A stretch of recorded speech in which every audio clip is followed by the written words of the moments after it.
In today's video, I'm going to be discussing a new formula to determine Social Security check amounts and how this could actually be a good thing for the beneficiaries, which could ultimately lead to higher benefit checks. That's the focus of the video. Let's get into it and talk through all the details. All right, now first off, if you've been watching the videos here on the channel for a while now, you know that there are a ton of moving parts and different aspects of all the intricate details for all the programs administered by the Social Security Administration for about 70 million beneficiaries every single month.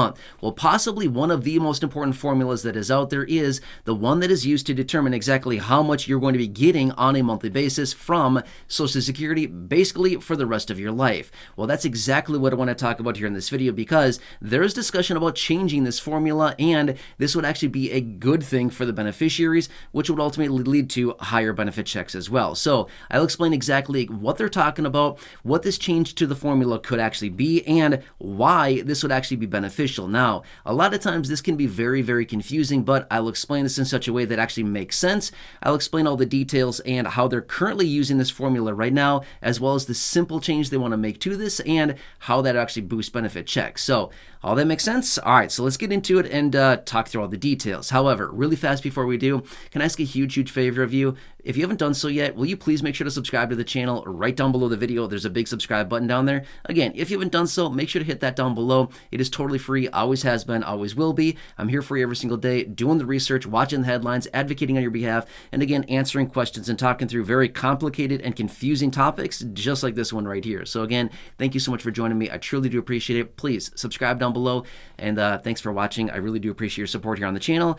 Let's talk through the details about this. All right, so the current formula that is being used, and this formula has been used by Social Security for nearly 90 years. Okay, so Social Security has been around for almost 90 years. It's been used basically since back in the day, ever since this program came in back in 1935. Okay, all right, so let me explain exactly the formula that they're using now and the little change that they want to make to this, which would actually make a huge, huge deal for beneficiaries. Okay, so basically what they use is they take the 35 highest years of income, they inflate it to, they adjust it to inflation, and then they average it out on a monthly basis, and they use a formula to determine exactly how much your benefit checks will be based on these numbers. Now, the acronym that they use is AIME, A-I-M-E, which is Average Indexed Monthly Earnings, okay?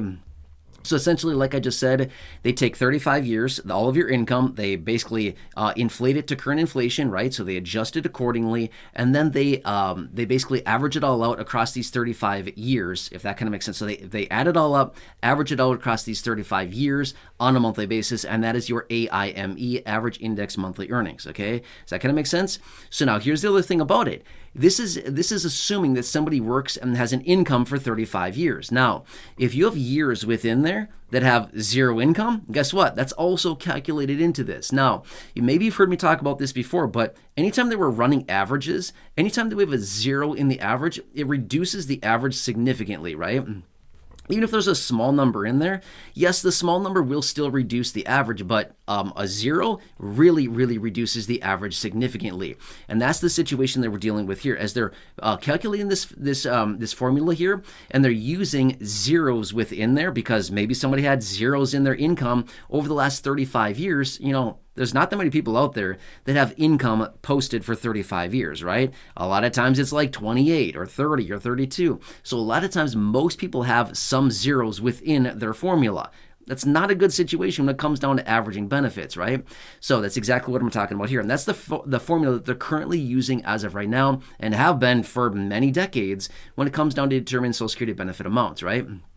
However, here is what they want to do with this new formula. And again, this is in the discussion phase right now and what they want to do to this formula. So here's what they would want to do. They want to remove the zeros from the formula. Now, you might think, really? That's like no big deal at all. It actually is a big, big deal, okay?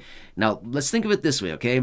Let's just say that we're running an average on, I don't know, whatever. I'm just going to make this up on the fly right here, okay? So if I'm off a little bit, I'm trying to run this in my head, calculate the math on this right now as we speak, right? So anyway, let's just say that we're running averages and we have three different numbers, okay? We have 10, 20, and 0. So we add it all up, it's 30.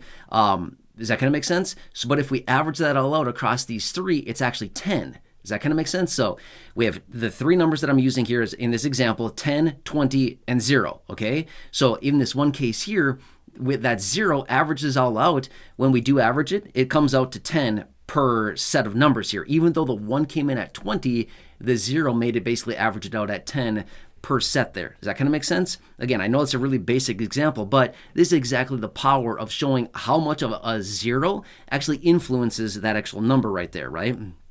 So anyway, that's kind of what's going on here and this new formula. So they want to be able to remove the zeros out of the formula here and only use the years that actually have income within that 35 highest years, okay? So let's just say that somebody has, they take 35 highest years, and let's just say that somebody has 4 zeros in there. Well, now they would remove the zeros from the formula here and basically say, okay, well, now we're just calculating the income out of these 31 essentially years, right? So basically 35 is what it's supposed to be. But in this case, they would use the 31 years and they'd remove the zeros out of the formula. Does that make sense? So if they were to do this, this would actually effectively boost benefits because we're not taking the zeros into account, which would actually lower benefits because, like I just said, the example right there that I gave you, anytime that there's zeros in the formula, it reduces the average significantly. Zeros are not a good thing when we're averaging any numbers at all, right? So anyway, that's exactly what they're discussing here. And again, this is just in discussion phase. It is not something that has been implemented yet, but if they were to do this, this would actually be beneficial for the beneficiaries because now those zeros have been removed, and therefore, guess what? Now the average is actually a little bit higher because even if a small number is in place of a 0, it's certainly better than a 0. So again, if you want to run some examples on your own to see the power of a 0 within averaging, it's not a good situation, right? Let me give you another quick example here, okay? So again, just give me the, a little bit of a break here. I'm going to calculate this on the fly here as we go, but let's just use another example here, okay?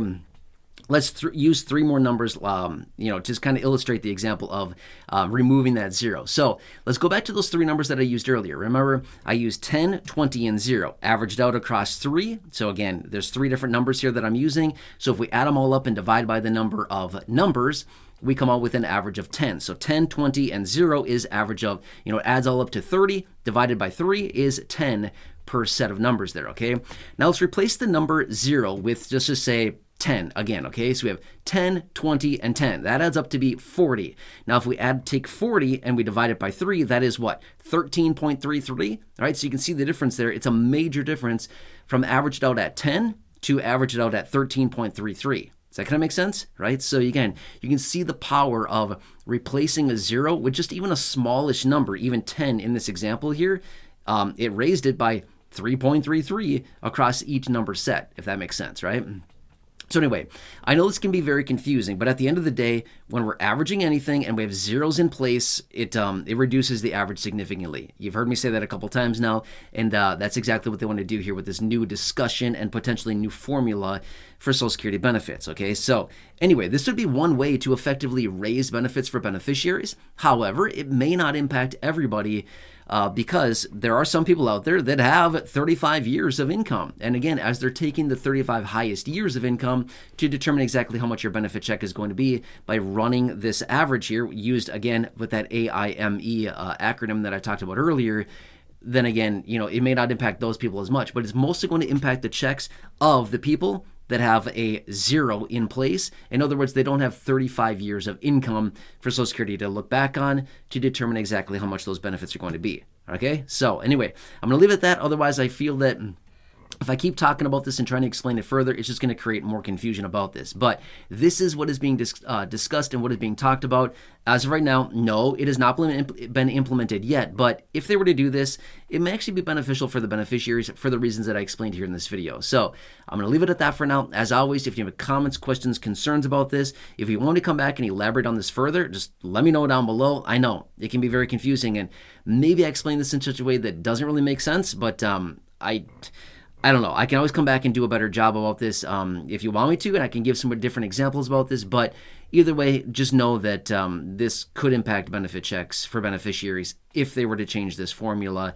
And again, it's something that's up for discussion. So Again, I hope this helps you. As always, please make sure to subscribe down below. Totally free to do so. Share the video with your friends on social media. There's a share button right down below as well. Otherwise, go back and check out any of the other thousands of videos here on the channel, including the ones in the video library or the ones that I've hand selected for you down below in the description or the top of the comment section, or right now on your screen. You're see videos popping up as well. Check out one of those videos. So go ahead and make your selection now. And I'll catch you again later in that next video that you're choosing now. And thanks so much for joining me. Take care. Have a good one. And I'll catch you.